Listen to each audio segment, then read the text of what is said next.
Ikalima nga rason, never nagtulo si Jesus nga magampo kita kang Maria nga iyang inahan. Hinuon nagtulo si Jesus kung magpray kita ingon ani, Our Father in Heaven. Ato kaning basahan mga igsoon sa Matthew chapter 6 verse 9 to 13. Ingon ni Kristo, busa man nagampo kamo sa ingon niini. Magampo kita ingon niini, mo na ni ang pattern, mo na ni example. Amahan namo nga anaa sa langit, pagabalaanon ng imong ngalan.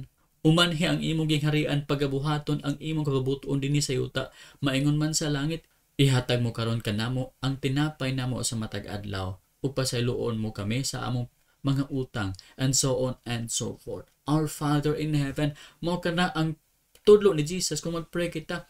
Our Father, direct to the Father kita magpray. Dapat ang atong kadaghan nga pagampo, Our Father, amahan ko, amahan ko, amahan ko. Pero mga igsoon, sa mga pagampo sa kadaghanan, mas daghan pang ilang pagampo kang Maria kaysa Our Father. Mga igsoon, dili ka na mo insakto. Ang insakto mga igsoon nga tudlo ni Jesus, Our Father in Heaven. Kung magpray kita, direct to the Father. Abin yung mga igsoon, basahon ni mo sa Old Testament, New Testament, sa tanan nga Bible verses, wala jud kay makita nga tudlo ni Jesus nga magpray kita sa iyang inahan.